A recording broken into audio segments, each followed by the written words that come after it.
Tu check.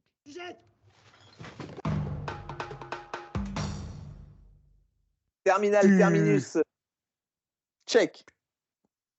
Tu jettes. Non, alors, je suis nuancé. Hein.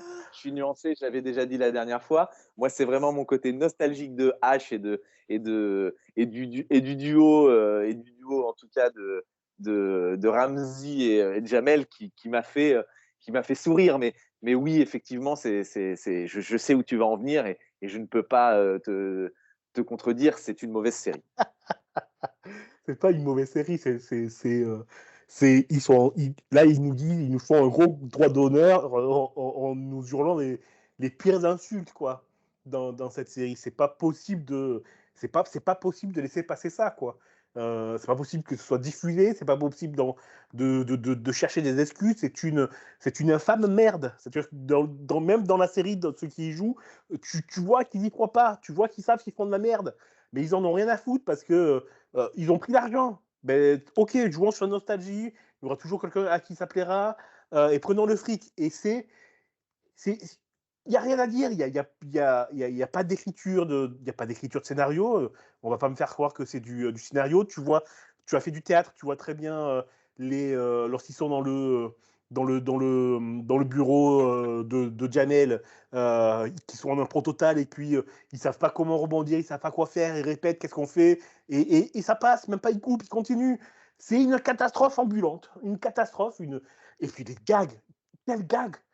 Avant même qu'ils arrivent, tu sais ce qu'il va dire, et c'était déjà pas drôle en 1980, et ça l'est encore moins en 1990, et là, 2024, c'est pas possible, quoi.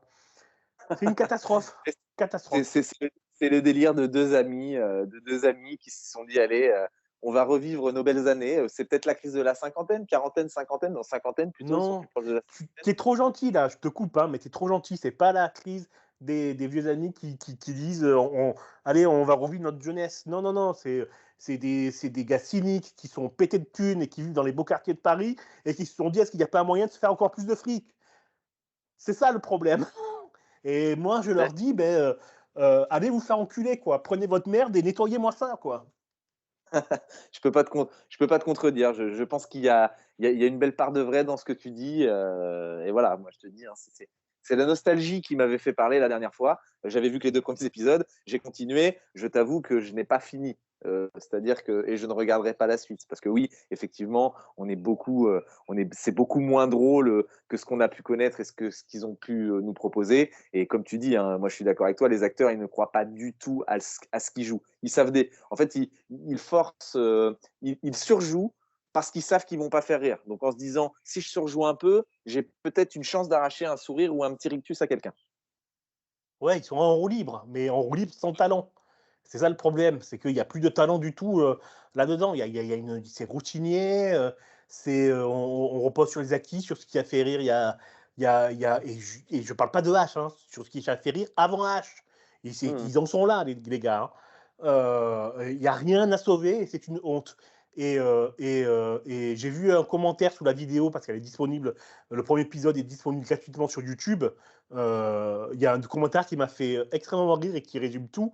C'est un gars qui dit encore une masterclass de Eric Judor, 2 points. Il a refusé de participer à cette merde. Bravo Eric Judor, bravo. Un gars sûr, un gars qui n'est pas venu te foutre de notre gueule. Tu vois, bravo à lui. Oui, enfin, en attendant, ils ont sorti leur masterclass, Eric et Ramsey, là, où ils font leur show. Donc, bon, t'inquiète que. Attends. Tu parles il est quand même toujours. Ah oui, alors tu parles de la télé-réalité, je cherche un stand-upper. Oui, tout à fait. Alors je sais, t'as été coupé, donc j'ai pas très bien compris ton message, mais ça c'est une belle merde aussi. Hein. Oui, non, c'est ce que je te disais. Je te disais, bravo Eric. Oui, mais bon, du coup, à côté, il est capable de proposer une merde semblable. C'est sur Canal Plus aussi. Ah non, c'est Amazon Prime peut-être. C'est Amazon, ouais. Ouais, il est capable de proposer. Voilà, ça, c'est pareil. J'ai regardé le premier épisode, mon Dieu, les mecs qui passent là-dedans, mais ils sont tous sauf drôles, quoi. Mais oui, il y a rien de drôle. Rien du tout. C'est gênant, c'est gênant. Et ils sont là à forcer le rire. On en reparlera peut-être, hein, mais non, c'est une catastrophe, quoi, une catastrophe. Il faut revenir à Terminal, les rires enregistrés, les réactions enregistrées, il faut arrêter, hein. C'est pas possible, Ouais. hein. Ah, c'est plus d'époque, c'est plus d'époque. Et Non, non. je pense, hein, c'est vrai, c'est vraiment plus d'époque. Mais bon.